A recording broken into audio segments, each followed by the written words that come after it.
Hello everyone. मेरा नाम सालिम सिद्दीकी है और मेरा होलसेल मेडिसिन का काम एज ए सीमेंट डिस्ट्रीब्यूटर में काम करता हूँ। तो ये मेरी फर्स्ट वीडियो है और जैसे मैंने जब स्टार्ट किया था तो मुझे बहुत सारे मिसकंसेप्शन थे कि कैसे आप एक लाइसेंस ले सकते हैं और कैसे होलसेल का काम स्टार्ट कर सकते हैं। तो ये चीज़ मैं बताना चाहता हूँ कि अगर आप होलसेल का लाइसेंस लेना चाहते हैं तो क्या क्या चीज़ें रिक्वायर्ड है और क्या क्या डॉक्यूमेंट आपके लगते हैं। जैसे बहुत लोग को ये लगता है कि क्या क्या डॉक्यूमेंट लगेंगे, उस वजह से वो पीछे हट जाते हैं कि होलसेल का काम हम कैसे करेंगे, क्योंकि हमारे पास डिग्री नहीं है, हमारे पास जो डॉक्यूमेंट है वो नहीं है। तो पहली चीज़ ये मतलब मैं बता दूं कि अगर होलसेल मेडिसिन का अगर काम करना चाहते हैं, स्पेशली होलसेल का, मैं रिटेल की बात नहीं कर रहा हूँ, होलसेल की बात कर रहा हूँ। अगर होलसेल की मेडिसिन का काम करना चाहते हैं तो उसके लिए आपको फार्मेसी डिग्री रिक्वायर्ड नहीं है, कंपलसरी नहीं है। उसके लिए आपका ग्रेजुएशन होना ज़रूरी है। अगर आप ग्रेजुएट हैं और अगर आप चाहते हैं कि आप होलसेल का काम शुरू करें तो आप कर सकते हैं। अब ग्रेजुएशन रिक्वायर्ड है, लेकिन क्या क्या चीज़ें रिक्वायरमेंट है, क्या क्या डॉक्यूमेंट रिक्वायर्ड है जो आपको ड्रग लाइसेंस बनाने के लिए ज़रूरी है। तो पहली चीज़ ये जान लीजिए कि ड्रग लाइसेंस बनेगा कहाँ से। देखिए, पहली चीज़ ये है कि ड्रग लाइसेंस के लिए आप ऑनलाइन भी अप्लाई कर सकते हैं, क्योंकि प्रोसेस यही है कि आप ड्रग लाइसेंस के लिए जो डॉक्यूमेंट है उसको ऑनलाइन अप्लाई कर सकते हैं। अब क्या क्या डॉक्यूमेंट रिक्वायर्ड है वो जान लीजिए। या तो फिर आप डीआई ऑफिस जा सकते हैं, वहाँ आप किसी के ज़रिए अप्लाई करवा सकते हैं। अगर आप खुद कर सकते हैं तो आप खुद कर सकते हैं, तो डीआई ऑफिस जाएंगे तो वहाँ आप किसी के ज़रिए अप्लाई कर सकते हैं। अब डॉक्यूमेंट कौन कौन से रिक्वायर्ड हैं। अगर आपने मान लीजिए कि दुकान रेंट पे ली है, अगर दुकान रेंट पे ली है तो आपका रेंट एग्रीमेंट ज़रूरी है, वो कंपलसरी आपको रेंट एग्रीमेंट उसमें डॉक्यूमेंट में देना पड़ेगा। और दुकान की इलेक्ट्रिसिटी बिल की फ़ोटोकॉपी आपको देनी पड़ेगी। और तीसरी चीज़ ये हो जाएगी कि दुकान का जो लेआउट है उसकी ब्लूप्रिंट देनी पड़ती है, जो नक्शे की एक ब्लूप्रिंट बनती है वो देनी पड़ती है, जिससे आइडेंटिफाई किया जाता है कि आपकी दुकान कहाँ सिचुएटेड है, मतलब किस रोड पे है, किसके बगल में। जैसे वो आपको पूरे उसका एक फॉर्मेट देना पड़ता है कि आपकी दुकान यहाँ सिचुएटेड है, आपके राइट साइड में ये दुकान है, लेफ्ट साइड में ये दुकान है, फ्रंट पे ये रोड है, पीछे ये रोड है। तो वो एक लेआउट बनता है, वो चीज़ आपको देनी पड़ेगी। तो ये तीन चीज़ें हो गई। फोटोग्राफ हर चीज़ में नेसेसरी होता ही है, तो इसमें भी आपको देना पड़ेगा।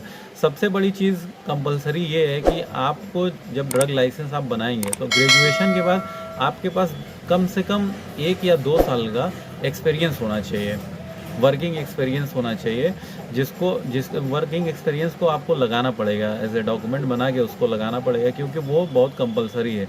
1 या 2 साल का वो वर्किंग एक्सपीरियंस होता है, डिपेंड करता है कि आपकी रिक्वायरमेंट 1 साल की है आपके डिस्ट्रिक्ट में या 2 साल की डिस्ट्रिक्ट में है।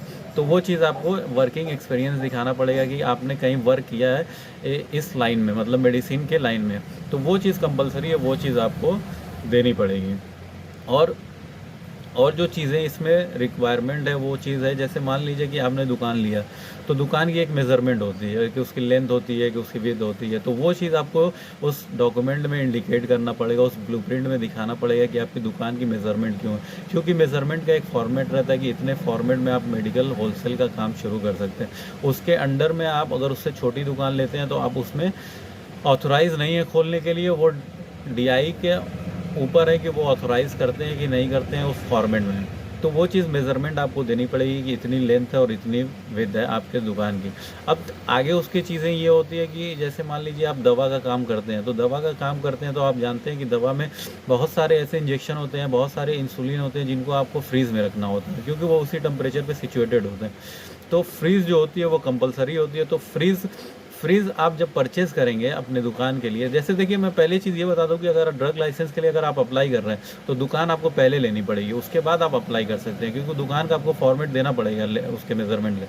तो इसी तरह जैसे फ्रीज़ भी आप दुकान में ख़रीद के रख लेंगे, उसकी बिल की फ़ोटोकॉपी आपको लगानी पड़ेगी, क्योंकि ये कंपलसरी, अगर उसकी नहीं लगाते हैं तो डीआई ऑथोराइज़ करने से या वेरीफाई करने से कैंसिल कर सकता है। उसके बाद आता है कि आपको जैसे होलसेल का काम कर रहे हैं तो आपको सिस्टम बहुत ज़रूरी है, रिक्वायर्ड है, मतलब कंप्यूटर आपको रिक्वायर्ड है, क्योंकि तब आप जब होलसेल का काम करेंगे तो आप बिल फॉर्मेट में काम करेंगे, आपको सारी चीज़ें बिल फॉर्मेट में भेजनी पड़ेंगी। किसी को भी माल बेचेंगे तो आप बिल बना के बेचेंगे, जीएसटी पे माल बेचेंगे, और उसके साथ साथ आप स्टॉक मेंटेन करने के लिए आपको सिस्टम चाहिए। तो कंप्यूटर जो होता है वो भी एक नेसेसरी होता है कि आपको उसका भी आपको फाइल करना पड़ेगा, मतलब उसकी भी अगर आपको वो दे बिल हो तो उसकी फ़ोटोकॉपी आपको उसमें देनी पड़ेगी।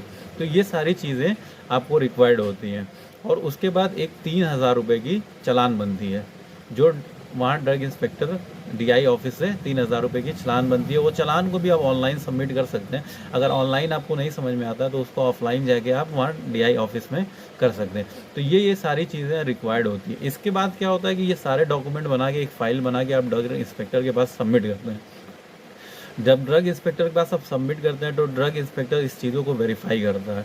तो अब ड्रग इंस्पेक्टर इन चीज़ों को वेरीफाई कैसे करेगा? जैसे आपकी मार्कशीट या डिग्री है ग्रेजुएशन की, तो उसको ऑनलाइन आप वेरीफाई कर सकते हैं, मतलब ड्रग इंस्पेक्टर उसको ऑनलाइन वेरीफाई कर सकता है। लेकिन जैसे जो आपने मेज़रमेंट दिया है, जो लेआउट दिया है, जो फ्रीज की बिल दी है, जो सिस्टम की बिल दी है, उसको वेरीफाई करने के लिए उनको विज़िट करना पड़ता है। तो इसके बाद क्या होता है, जो DI होते हैं वो आपके दुकान पे विज़िट करते हैं, विज़िट करके देखते हैं कि जो डॉक्यूमेंट आपने लगाया है वो सही है कि नहीं। जैसे रेंट एग्रीमेंट आपने लगाया है वो सही है कि नहीं, जो इलेक्ट्रिसिटी बिल दी है वो सही है कि नहीं। उसके बाद जैसे मान लीजिए कि आपने जो डॉक्यूमेंट दिया है या जो फोटोकॉपी दी है सिस्टम की, वो सिस्टम अवेलेबल है कि नहीं। या ऐसा नहीं है ना कि आपने फर्जी बिल बनवा ली हो, सिस्टम रखा नहीं हो, तो सिस्टम वो अवेलेबल होना चाहिए जब DI की विज़िट होगी। तो ऐसा नहीं होता कि जैसे आपने जमा किया ले जाके फाइल, तो कल ही DI की विज़िट हो जाती। 1-2 दिन का टाइम मिलता है आपको DI की विज़िट होने के लिए। जब DI विज़िट करता है तो ये सारी चीज़ें आपकी अवेलेबल होनी चाहिए, आपका सिस्टम अवेलेबल होना चाहिए, फ्रीज अवेलेबल होनी चाहिए, और दुकान की जो मेज़रमेंट जो आपने लेआउट में डाली है उतनी मेज़रमेंट होनी चाहिए। जितनी मेज़रमेंट आपने लेआउट में डाली है उतनी मेज़रमेंट की दुकान आपकी होनी चाहिए। तो जब DI आके आपकी सारी चीज़ें वेरीफाई कर लेंगे, अगर उनको सारी चीज़ें सही लगेगी, तो उसके बाद का प्रोसेस, वेरिफिकेशन का प्रोसेस कंप्लीट हो जाएगा। उसके बाद वो फाइल लेके आपकी वो अपने ऑफिस चले जाएंगे, वहाँ उसको वो अप्रूव कर देंगे, ऑथोराइज़ कर देंगे। उसके बाद जब अप्रूव और ऑथोराइज़ हो जाएगा तो उसके बाद क्या होता है कि ड्रग लाइसेंस आपका जनरेट होता है। अब ये चीज़ है कि ऐसा नहीं है कि ड्रग लाइसेंस आपका दूसरे-तीसरे दिन जनरेट हो जाएगा। हो सकता है ड्रग लाइसेंस आपका 10 दिन में जनरेट हो जाए, हो सकता है ड्रग लाइसेंस आपका 15 दिन में जनरेट हो जाए। तो डिपेंड करता है कि कितने दिन में वो जनरेट हो रहा है और कितने दिन में आपको मिल रहा है। जैसे वेरिफिकेशन, जैसे मान लीजिए कि वेरिफिकेशन यहाँ से हो गया, तो अगर ड्रग इंस्पेक्टर को लगता है कि नहीं कुछ चीज़ें गलत है, तो वो उसको कैंसिल कर सकता है। उसको आप वेरीफाई के लिए दे सकते हैं। जैसे मान लीजिए अगर फ्रीज की आपने बिल दी है, अगर DI को लगता है कि वो बिल में कुछ गड़बड़ है, तो वो आपको जो वहाँ से इन्फॉर्मेशन मिलेगी, भाई बिल ये वाली आपकी गड़बड़ है, या उसको रिजेक्ट कर दिया जाएगा। तो फिर वो बिल आप लगा के दूसरी एक फ़ाइल दे सकते हैं, जिससे फिर से अप्रूवल मिल सकता है।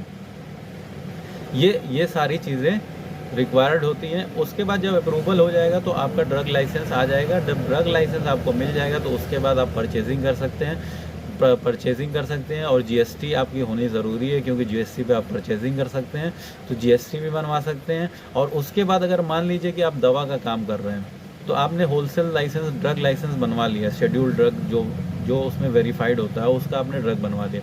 अब कुछ चीज़ें ऐसी होती है जो फूड प्रोडक्ट आता है, तो फूड प्रोडक्ट अगर आप सेल करना चाहते हो तो उसका अलग से लाइसेंस बनता है, जिसको फूड लाइसेंस कहते हैं। उसका अलग प्रोसेस है, उसमें आपको अलग डॉक्यूमेंट देने पड़ते हैं। उसके बाद आपका फूड लाइसेंस भी बन जाता है, और ये सब चीज़ें बनने के बाद आपका काम शुरू हो जाता है।